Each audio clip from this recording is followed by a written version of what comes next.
What we're looking at here is a piece of living history. Clearly, it's an Aston Martin, and anyone who watches James Bond movies will tell you it's a DB5. But this one is different, very different. This DB5 is a one-off prototype that was developed by one of Aston Martin's most famous engineers, Tadek Marek. And to understand Tadek Marek, we need to rewind back to World War II in Poland, with the Russians invading on the Eastern Front and the Germans coming in from the West. Tadek Marek was working in a factory building Chevrolets at the time, and he tried to enlist in the Polish army but was turned down because he only had one kidney, having lost the other one during a huge bike crash. That didn't stop him, so he enrolled in the resistance fighting on the Romanian border. He borrowed the company car and drove it as quick as he could down to Romania, hoping to scoop up his wife along the way, but the Russians had invaded that part of Poland and he couldn't get to her. So he went down to Bucharest, where he convinced a Nazi staff officer to lend him his car for 24 hours only, or he'd be reported to the authorities. And he actually bore a likeness to this German officer, so his identity papers were convincing. He shot across the Carpathian Mountains, travelling 900 kilometres, where he managed to scoop up his wife using all his rallying skill across the relentless twists and turns of the mountains, the brakes boiling from one hairpin bend to the next. He entered the flat plains of what had just been Poland days before, was now Russian territory, bluffing his way through the checkpoints with his German diplomatic credentials. He found his wife, went back over the mountains and made it back with 1 hour left on the clock. Tadek's next mission was to get across to Allied territory, and to do that he decided to go through Yugoslavia. At the border, he was held at gunpoint and only managed to get away with his life because the border guards recognised him from the Monte Carlo rally where they'd seen him in action just a few years before. He made it to Paris, nearly got captured by the Bosch, then managed to get across from Marseille to Casablanca with no money, started a business converting gramophone records into jacket buttons. From there, Tadek and his wife managed to get to Tangier, board a ship to Gibraltar and eventually on to Glasgow, where he finally reached the Ford factory in Dagenham and found a job. Britain was just waking up to the technological challenges of war, and it wasn't long before Tadek's talents came to light. He was tapped on the shoulder and asked if he'd like to work on some special projects for the government. Specifically, Tadek was tasked with repurposing Merlin engines from crashed Spitfire planes to produce Britain's fastest ever battle tank, the Cromwell. After the war in 1955, Tadek was hired by Aston Martin, and his first task was to reconfigure W.A. Bentley's straight 6 engine, which had already grown to 2.9 litres, the engine that would eventually go into the DB5. With the coachwork styled by Carrozzeria Touring Superleggera of Milan, the DB5 was an instant heartbreaker. The radiator grille and fenders warned onlookers it meant business. The air scoop in the bonnet betrayed the significant 240 horsepower lying underneath. The car was favoured by the likes of Paul McCartney, Sean Connery himself and Peter Sellers and many others who were instantly attracted to the car and just wanted to get their hands on one. The DB5 was a timeless classic, and I've had the privilege of driving one in the last 3 Bond movies, from Skyfall all the way through to No Time to Die. Now, in the last film, we also used a stunt version of the car that was lightweight with more power. That takes us to this model, because in 1964, Tadek Marek was already working on a completely new V8 engine that would power Aston Martins all the way into the 1980s. What's less known is that Tadek snuck a V8 into a DB5 and used it as his private car from 1965. He used a DB6 chassis that was in development at the time, widened the front to accommodate the bigger lump, and installed a de Dion bar that stretched across the rear axle to reduce body roll and handle the power of 325 brake horsepower. Engineering director Dudley Gershon helped with the engine configuration and recalled its super torque curve had us drooling. It would idle like a dream and pull beautifully through the range. When Tadek left Aston Martin, the car was acquired by one of the senior draftsmen at the company and subsequently sold on in 1969, since which nobody has seen it since, until now.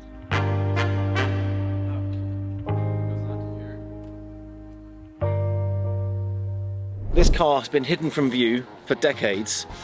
Nobody really knows exactly who's owned this car or where it's been. Originally, this was owned or run by Tadek Marek when he worked at Aston Martin. Then it was owned by a draftsman who worked there, and then it sort of went out into the ether. Apparently it was raced by a dentist who put a 6-cylinder engine in when the V8 should have belonged in there. But for me, it just gives me goosebumps to see a car that I know so well that looks slightly different, and it's these small features that make all the difference. Let's come and check this thing out. I mean, the first thing is this extra large bulge in the top. There's 4 Weber carburetors in here for this V8 engine, this monster that's underneath the hood. We're definitely gonna have a look at that, but the extra size bulge just tells you that there's something special underneath the bonnet of this very unique, one-of-a-kind DB5. But I also love this. It looks like something off of a Spitfire. It's the oil cooler for the V8 engine, the monster that's lurking inside there, producing a lot more power than this car was originally designed to take. And to accommodate the power and the size of the unit, they've had to make a lot of changes inside the engine bay, so we're gonna have a look at that in a second. But the styling of this car, I think, takes the DB5 to peak perfection. I just love this aggressive front end and what it means. The bumpers were originally on the car, have been taken off. I think that gives it really smooth lines, but if you come around the back, you can also see something very slightly different in the bodywork, and the twin exhaust pipes, of course, because this is a V8 engine, not a 6-cylinder. But the proportions on this car are slightly different. It's got a slightly flared rear end, and that's to accommodate the Dion suspension unit that's fitted across the rear axle to improve traction, which would definitely be important when you've nearly doubled the power, and to give it more stability. So my gut feeling is that this car will handle very differently to a standard DB5, as well as the way it looks. It's built for a lot more performance. Also underneath this, you've got the chassis of a DB6. All right, let's take a look under the hood.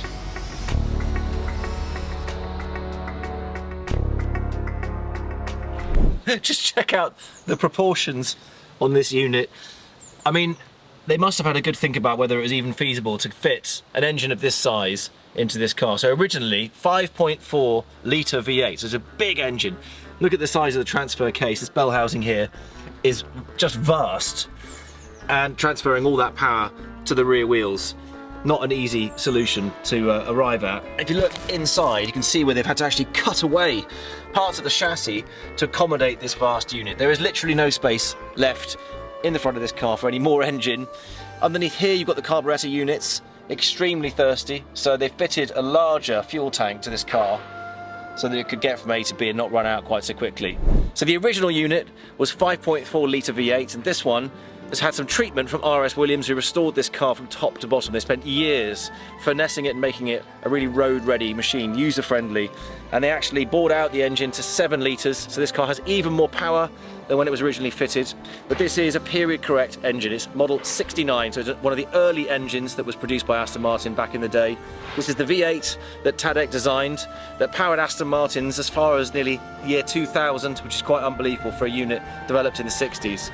There's really nothing else like it. I cannot wait to drive it. I have a gut feeling of what I'm expecting to feel with this car, but there's no substitute for actually getting behind the wheel, taking it for a spin. There's also this incredibly special stamp on the chassis. Chassis 001 DP, prototype, one of one. There is no 002 or 3. This is the original. It's just such a special unicorn car. Yeah, as you can tell, I'm a little bit overexcited, but I think it's such a gem. And to have the privilege to drive this thing today, very, very special. So this is a copy, a scan of the original logbook. It's got every journey that this car ever made. NPP 7D, Newport Pagnell prototype, the one of one. And this book is literally a who's who of pretty much the entire engineering department. Anybody that was anybody at Aston Martin drove this car back in the day. So you've got Tadek Marek, Bill Bannard, Gershon, all these guys. Every trip is logged, how much fuel they used, adjustments that were made to the car. They're all here in this incredible book. The original's with Bill. And you just followed this incredible journey, this development journey that lasted 2.5 years up until the end of the road, because all prototypes have to be scrapped usually. 23rd of January 1969, that was the last journey ever made. And it says scraped, it's a typo, they meant scrapped. Car scrapped 29th of Jan 1969. That's what they wrote, that's what this was due for. By the grace of God, they didn't scrap it.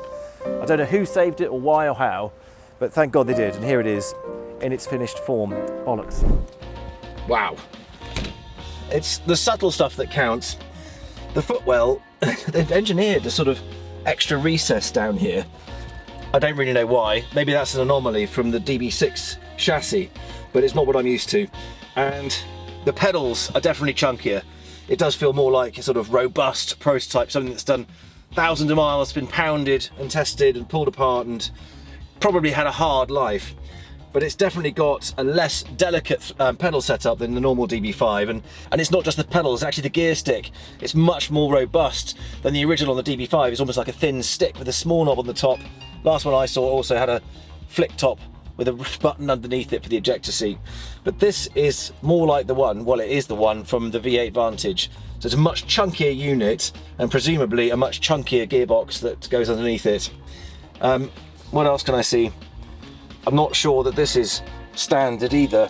This looks like a much bigger transfer case that's leaving the power back to the rear wheels.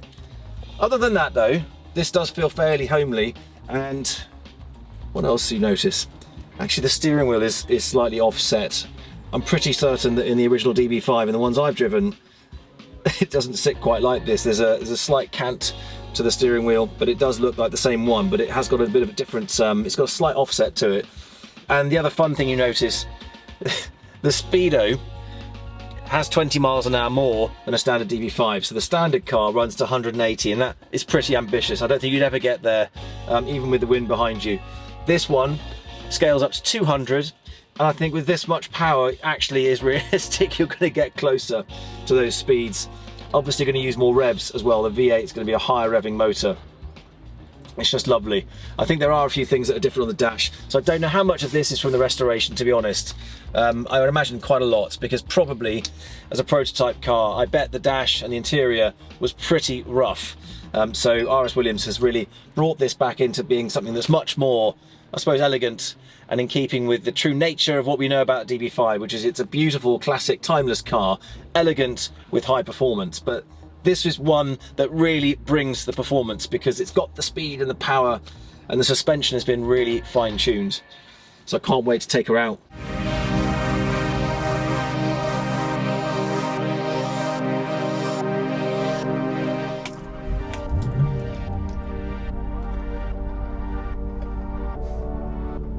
That wonderful chatter. The gear linkage is just there thumping away. This rhythmic pulse out of the V8, just absolutely adorable. Oof. Dog leg first, so smooth pulling away.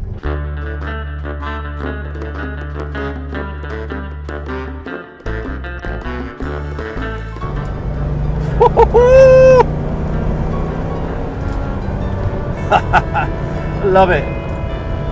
This V8 is so sweet. It's like it's exactly the right amount of power for this car. It's exactly what it needed.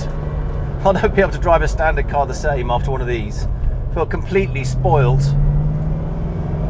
And the brakes, they've been uprated as well, so that extra bit of speed, yes, of course, the Aston Martin engineers thought, yeah, it's going to need some uprated brakes to go with that. And they are pretty sharp, way sharper than the drum brakes on the original car.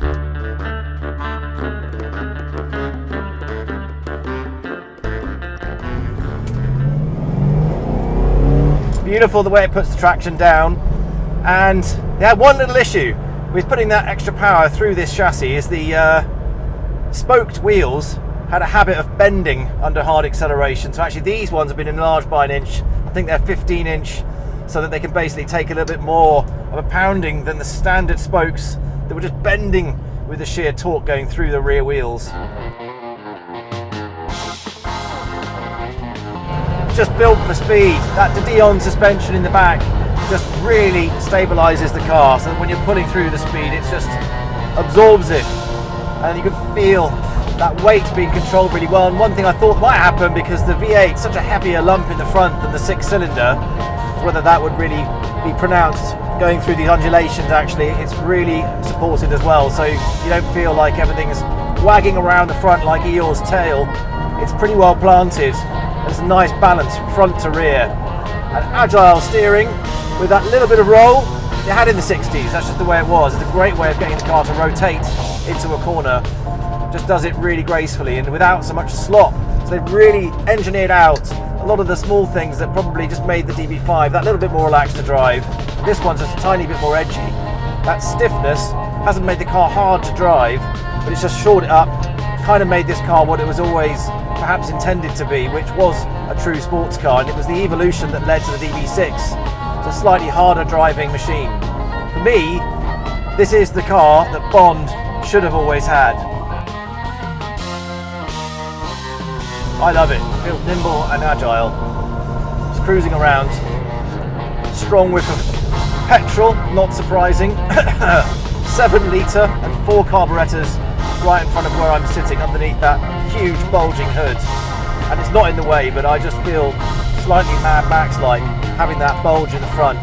just know that this car means business, and this blue really is fantastic. I'm not sure what the colour tone is exactly, but this very deep blue really works. Obviously, if you're a Bond fanatic, the only colour for you is silver birch, but really this one is working for me. I think it really accentuates these heavy duty lines. I think this is one of the most special, if not the most special car I've ever driven, partly because of its uniqueness. It's just totally one of a kind, but also because it's so closely linked to the personality of the man who oversaw the engine design and the fitting of this particular model, Tanit Marek, who spent so much time behind the wheel of this car. That logbook is just crammed with notes from him, from all the journeys that he took, while he whittled away and developed this V8 engine that was going to be the future of Aston Martin. All of that time was spent logged in this car. I just think it's really, really special. Then it was loved by another draftsman, but I also love the fact that it's had so many hands on it over the years of development by all those Aston Martin engineers. They would have all loved it, and perhaps that's really why this car was saved from being scrapped. It's just because there was too many engineers at Aston Martin that said, no, this car is special. You cannot scrap this car. It is a piece of living history, and it lives on.